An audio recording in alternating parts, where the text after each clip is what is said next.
This is a slideshow on the Industrial Revolution, and in particular the question, why was Britain the first nation to industrialise? If you look at the second slide, you can see agricultural scene, and this is really to highlight the agricultural revolution, which had to come before the Industrial Revolution. And at the bottom of the slide there is a YouTube link you can click on to learn about that. The following slide, slide 3, has some of the reasons why there was an agricultural revolution. Britain became far more productive in its produce of food, and this meant that a surplus labour force was produced because not as many people were needed to grow crops. Some of the reasons why crop yield increased, partly was the enclosure of fields by landlords, turfing the peasants off their strip fields, and that drove up yields per acre. But also a couple of key inventions. One was the invention of the seed drill by Jethro Tull, where each seed more or less grew to produce a crop, whereas before seeds were scattered on fields and eaten by birds. It was far less productive. But with this, yields went up fivefold. And of course there was also the 4-crop field rotation, where in the 4th field turnips were planted, and turnips put nitrogen back in the soil, making it more fertile, and meaning that more barley and wheat could be grown in subsequent years. This released people, as I said before, to work in the factories. The next slide has some of the key ingredients that Britain had an abundance of: coal, limestone and iron ore. Coal needed to fuel the Industrial Revolution, literally, to power the boilers, to power the steam engines. Iron ore provided the basic fabric for making things, and limestone enabled the iron to be extracted from the iron.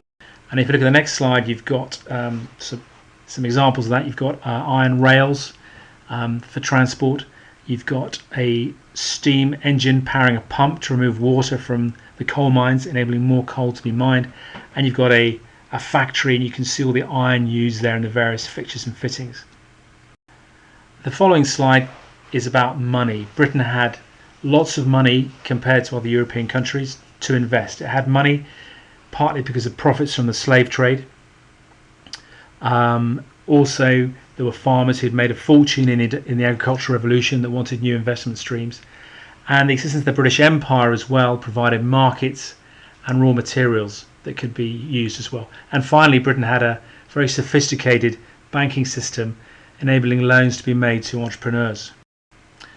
The next slide is about how many of these entrepreneurs found their capital or met other entrepreneurs in gentlemen's societies, where they would meet, wealthy individuals would meet after a hard day's work, and they would discuss ideas. And one example is the Lunar Society in Birmingham, which actually only met once a month, but it had luminaries like Wedgwood and Watt met there.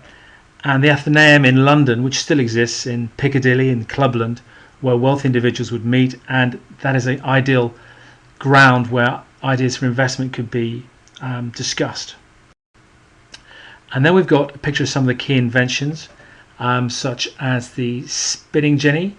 You can see how that would increase productivity. Before, there was a domestic system where individual spinning wheels would produce a small amount of thread, but now it's been industrialized in factories.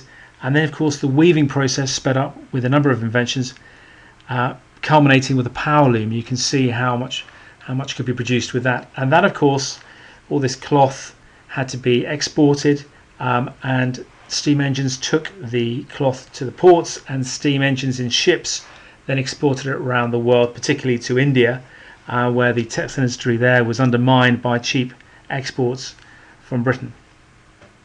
And then finally we have some of the key individuals. Richard Arkwright, who sort of pioneered the factory system to make the production of textiles much more efficient, and thus getting rid of the old domestic system. And we've also got a picture of James Watt there, who improved Newcomen's steam engine as well.